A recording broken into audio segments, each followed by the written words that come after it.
আজকে ঝাল ঝাল আলু কষা হবে। কড়াতে তেল দিয়ে তেল গরম হয়ে গেলে গরম তেলে হিং দিয়েছি, হিং দিয়ে তার উপর পেঁয়াজগুলো ছেড়ে দিয়েছি, পেঁয়াজ ভাজছি। এই আদা পেস্ট আছে, আদা পেস্ট দেব।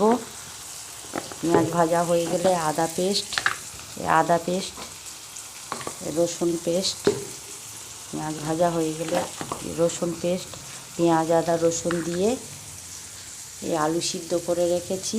এবারে ঝাল ঝাল শুকনো লঙ্কা কড়াতে ভেজে গুঁড়ো করে রেখে দিয়েছি, শুকনো লঙ্কা দিয়ে ঝাল ঝাল আলু কষা আর রুটি আজকের রাত্রে ডিনার। পেঁয়াজগুলো ভাজা হয়ে গিয়েছে। এবারে রসুন বাটা দিলাম 1 চামচ, এই আদা বাটা দিলাম 1 চামচ, একটু কালারের জন্য ঝাল লঙ্কার গুঁড়ো দিলাম, শুকনো লঙ্কা ভেজে গুঁড়ো করে রেখেছিলাম সেই শুকনো লঙ্কা গুঁড়ো দিলাম। যে যেমন ঝাল খাবে সেই পরিমাপে সে দেবে।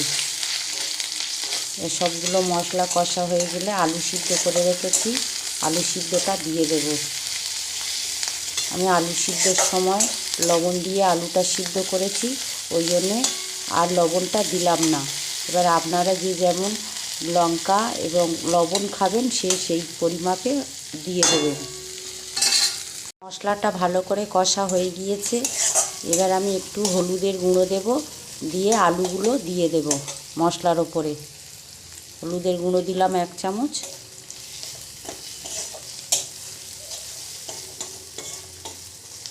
এবার মশলাগুলো কষা হয়ে গিয়েছে, এবার আলু সিদ্ধটা দিয়ে দিলাম।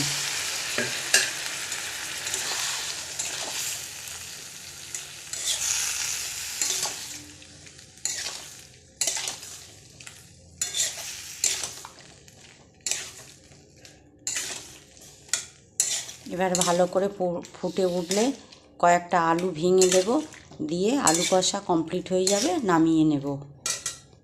আলু কষা কমপ্লিট হয়ে গিয়েছে, এবার নামিয়ে নেব। দেখুন ঝাল ঝাল আলু কষা, গরম গরম রুটির সাথে আলু কষা।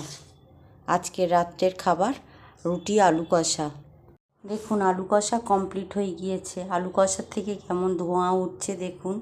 আপনারা এভাবে হলেও একবার বাড়িতে আলু কষা বানিয়ে খেয়ে দেখবেন, খুব সুন্দর লাগে।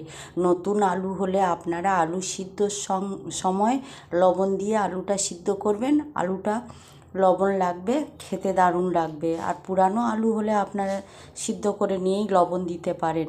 এই প্রসেসে করে দেখবেন, খুব সুন্দর লাগবে খেতে।